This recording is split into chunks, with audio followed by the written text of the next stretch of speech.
ولله على الناس حج البيت من استطاع إليه سبيلا ومن كفر فإن الله غني عن العالمين. بسم الله الرحمن الرحيم. الحمد لله والصلاة والسلام على رسول الله وعلى آله وصحبه ومن والاه.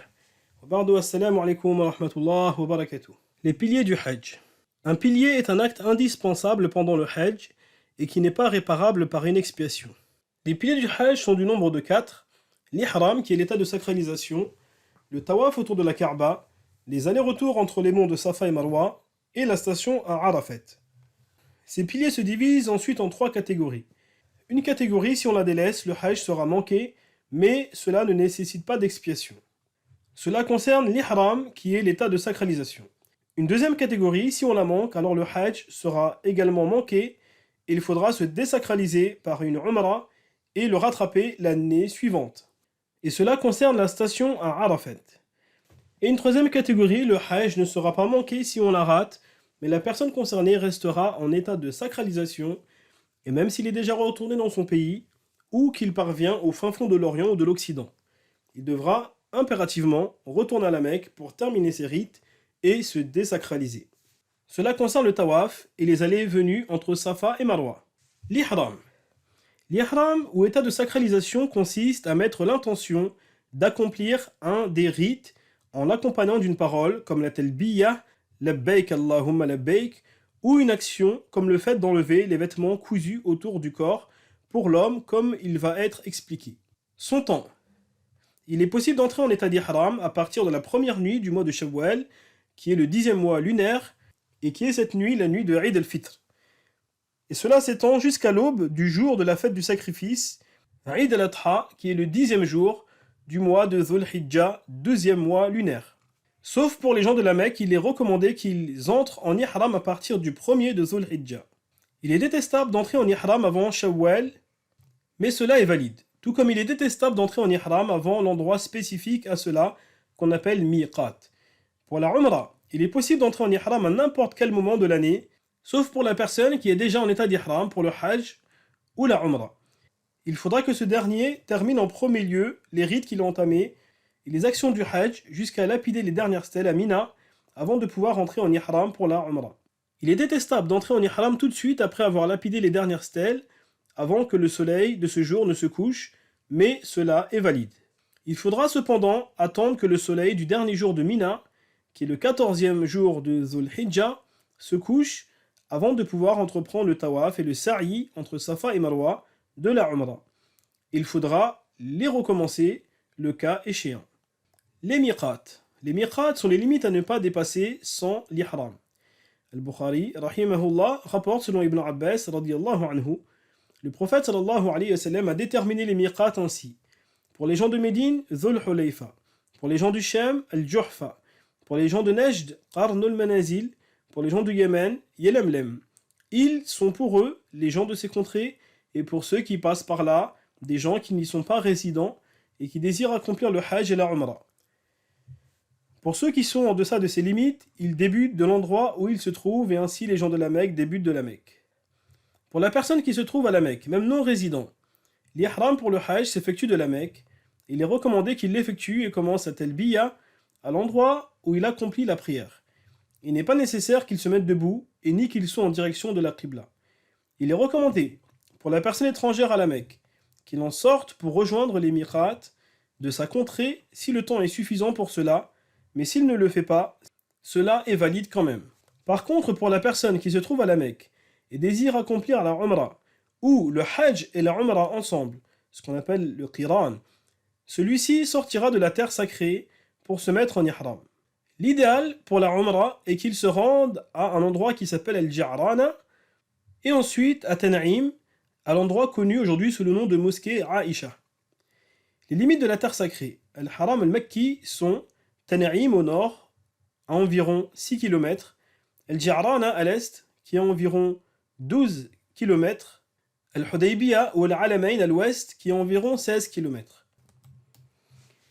Si la personne que l'on vient de mentionner se met en ihram à la Mecque, alors cela n'est pas permis bien que valide. Mais il devra quand même sortir de la terre sacrée avant d'accomplir le tawaf et le sa'i entre Safa et Marwa. S'il accomplit le tawaf et le sa'i avant de sortir de la terre sacrée, alors cela ne sera pas valide et il devra les recommencer. Et s'il a coupé ou rasé ses cheveux, il sera redevable d'une fidya, qui est une compensation ou une expiation à accomplir dans certains cas. Cela pour avoir coupé ses cheveux en état d'ihram, et s'il a eu un rapport, alors sa umrah s'annule et il devra quand même la compléter. Pour la personne qui se trouve en dehors de la Mecque, le miqat pour les gens qui viennent de Médine ou passent par là est Zul Hulayfa, qui est connu sous le nom de Abiyar Ali. Cela se situe à environ 428 km de la Mecque. Pour les gens qui passent ou viennent par l'Égypte, comme les Maghrébins, Soudanais, Européens, et gens du Chem, Palestine, Syrie, Jordanie, Liban, alors le miqat est Al-Juhfa, qui est un endroit qui n'est plus actif aujourd'hui et a été remplacé par une ville à proximité connue sous le nom de Rabir. Et cela se situe à environ 186 km de la Mecque. Pour les gens qui viennent du Yémen et de l'Inde, il y a Lemlem, qui est connu sous le nom de As-Sardiya, à environ 120 km de la Mecque. Pour les gens qui viennent des régions du Nejd, du Golfe, d'Irak et d'Iran, Qarnul Manazil, connu sous le nom de As-Sayl al-Kabir, à environ 78 km de la Mecque. Pour les gens qui viennent de l'Irak et de Khorasan, Perse, etc., Zat ou Irq, qui est un endroit connu aujourd'hui sous le nom de Ad-Dariba, à environ 100 km de la Mecque.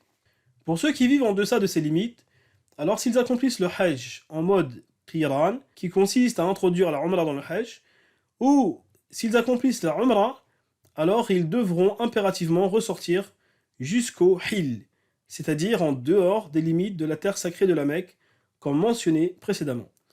Quant à ceux qui accomplissent le Hajj en mode Ifrad, ce qui consiste à effectuer uniquement le pèlerinage seul, sans la Umrah, alors la station à Arafat suffira pour eux, car elle fait partie du Hil.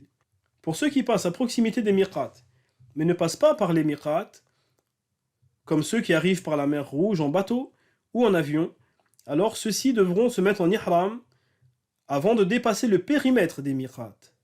L'ihram n'est pas obligatoire pour la personne qui passe les miqats sans l'intention de se rendre à la Mecque, ou qui n'est pas concerné par l'obligation des rites comme un enfant, ou qui n'est pas sûr de s'y rendre, ou qui veut retourner après en être sorti à moins d'une distance de voyage. Par contre, il est obligatoire de se mettre en état d'ihram pour la personne qui se rend à la Mecque pour les rites ou le commerce et est concernée par cette obligation et ne doute pas sur le fait de s'y rendre, ou revient à la Mecque après en être sorti à une distance de voyage. En bref, il n'est pas permis pour une personne pubère, libre et de raison, qui désire se rendre à la Mecque pour les rites ou le commerce, de passer les miqats sans l'ihram, selon les critères précédents. Si une personne dépasse les miqats sans ihram, alors il lui sera obligatoire d'y revenir pour se mettre en état d'ihram. Cela même s'il est parvenu à la Mecque, sauf s'il a effectué l'ihram en chemin après les miqats. Dans ce cas, il n'y reviendra pas, mais devra sacrifier une bête en expiation pour avoir passé les miqats sans ihram, même s'il revient ensuite au miqat et refait l'ihram. S'il passe les miqats sans l'ihram, puis revient au miqat et accomplit l'ihram, alors il ne sera pas tenu d'effectuer de sacrifice d'expiation. Il est obligatoire pour la personne qui passe les miqats sans l'ihram d'y revenir, sauf en cas d'excuses valables, telles que la crainte de manquer le pèlerinage, ou de perdre son groupe de voyage, ou qu'il craigne pour sa vie ou ses biens, ou qu'il n'a pas la capacité de revenir. Dans ce cas, il sera obligé d'accomplir un sacrifice d'expiation, tout comme la personne qui a accompli l'ihram avant de revenir. Remarque, si une personne dépasse les miqats sans ihram, avec l'intention d'accomplir le hajj, puis il effectue en chemin, et qu'ensuite il rate la station à Arafat, alors il changera son ihram de hajj en ihram de umrah, et accomplira le tawaf et le sa'i entre Safa et Marwa et rasera ses cheveux, mais ne sera pas redevable d'un sacrifice d'expiation. Toutefois, s'il ne change pas son ihram en umrah, alors il restera en état de sacralisation du hajj jusqu'à l'année suivante. Il restera redevable d'un sacrifice d'expiation. L'ihram consiste à mettre l'intention d'accomplir un des deux rites, hajj ou umrah, ou les deux. Si l'on met l'intention uniquement du hajj, alors cela s'appelle l'ifrad, et c'est le choix recommandé par l'école malikite. Muslim, rahimahullah, rapporte, selon Aïcha radiyallahu anha, le prophète sallam a accompli l'ifrad lors du hajj. Si l'on met l'intention de fusionner la umrah et le hajj en même temps, alors cela s'appelle qiran, et c'est le choix recommandé après l'ifrad.